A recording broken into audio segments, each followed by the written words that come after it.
All right, so all blues, the intro.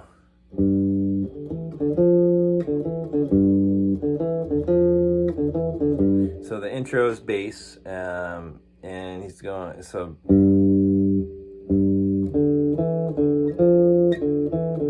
I'm going G, D, I'll just say frets, 5th fret, 3rd fret, 5th fret. It's kind of like a major scale shape, little. And then you go over to the 8th fret, and then 5, 7, 5, 1.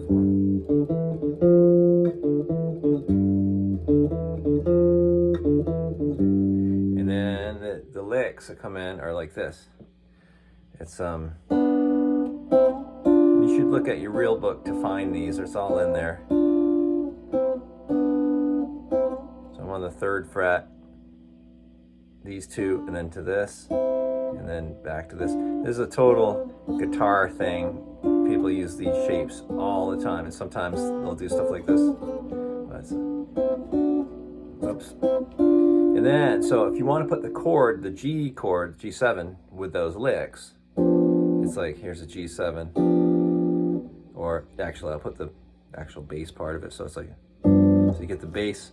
Now I pick with my pick and fingers sometimes, so I'll go like this. And then the next part is the bass, just the bass and these two. And that's all I'm doing on this, really. Now the next one is huge stretch.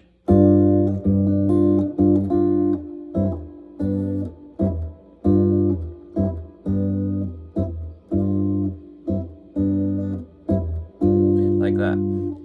And if the stretch is too much, because it doesn't sound good if you hit the bass and then try to hit the lick, it just doesn't sound right. You have to hit the bass with it. So like if you go, you can do this. You can hit this bass and then this note and this note. I don't know if it's any easier. So it'd be like,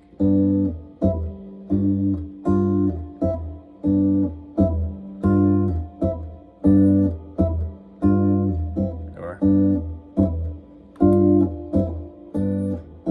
so there's the intro. And then it gets into the melody. This is how I play the melody. I just go, I'm on the 7th fret. So, 2, 3. It's in 6/8, by the way. 1, 2, 3, 4, 5, 6. And then I do double stops, which are 2 notes at a time. Instead of just the one melody, I go.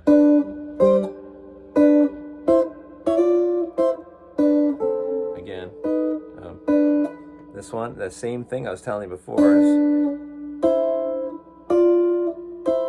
my middle finger never leaves this string. Slide it over, then use your index. Slide it over, then use back to your ring finger, back to index. So it's,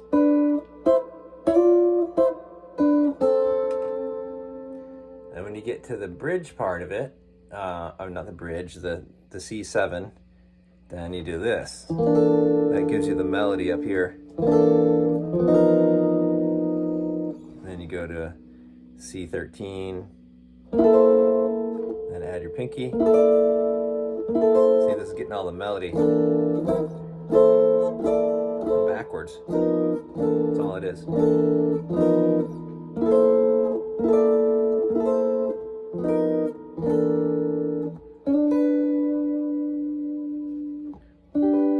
Or it looks like a D chord, but it's really a G. This is where the G note is.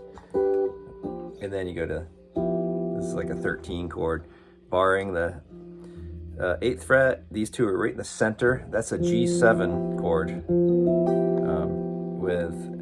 With added notes, I'd have to stop and think about it. 13, so 13 there. And then on the D7, in the real book, it doesn't say D7 sharp 9, E7, but that's what it is, really. You can go, because the melody's not the sharp 9, but I know this is a sharp 9 chord. And this is how I do it. Instead of the root, here I'll go like this to get that melody note, and then you just slide it over E flat, back to D. So that's 4, 5, 6, 5, 5, 4, 5, 6, 5. It's a D7 sharp 9, by the way. It's like the same chord as this, but you're not using the root. You're putting the 5th here instead, which is the melody note. When you slide it over, it's just E flat 7 sharp 9. Back to this one, and then you're back to, and that's it. Then when you get to the solo part of the song, you know, it's a blues, so you can play blues scales, you can play Mixolydian scales, you can play any licks you want, you can do this kind of stuff that we were just doing a second ago. But when you get to the D7, that's altered, D7 altered, E flat altered. So I'm playing altered scales, which are, you know, a D altered is an E flat melodic minor scale. It's just a half step up melodic minor. When I go to the E flat, it's an E melodic minor scale. I like to think of altered, makes it easier for me, but that's just who I am. Here's the beginning.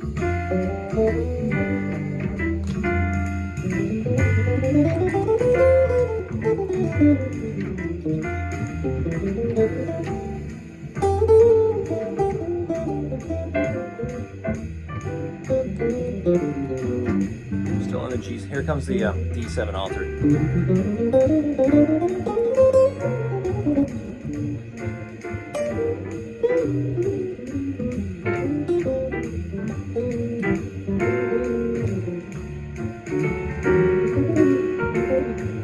Tagging it. They tagged the end. I don't know why on this backing track.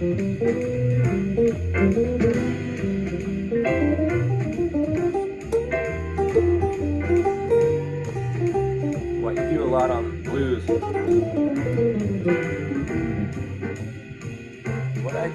What I did right there is, it's not written into the blues form, but when you're on the first chord, G7, G7, 13, right before you hit the 4 chord, make that G7 altered, because that's heading, it kind of like brings you down to this one. But if you do that,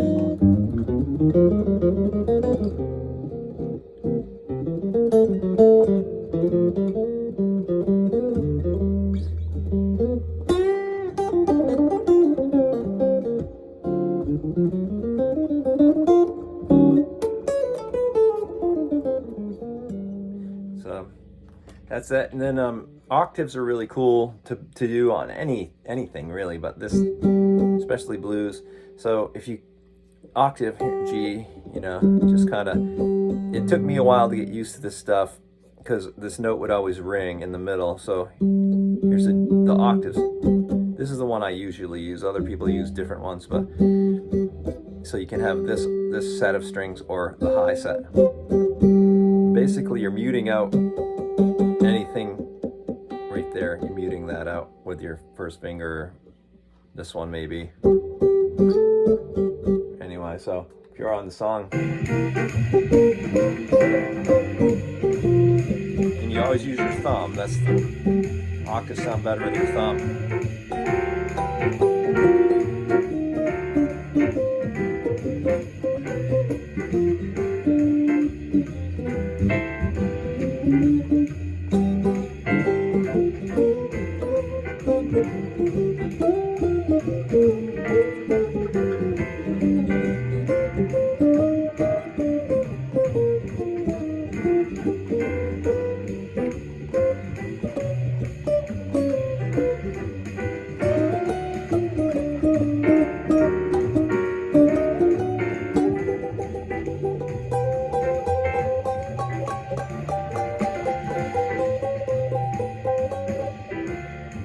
I'm just keeping the G note.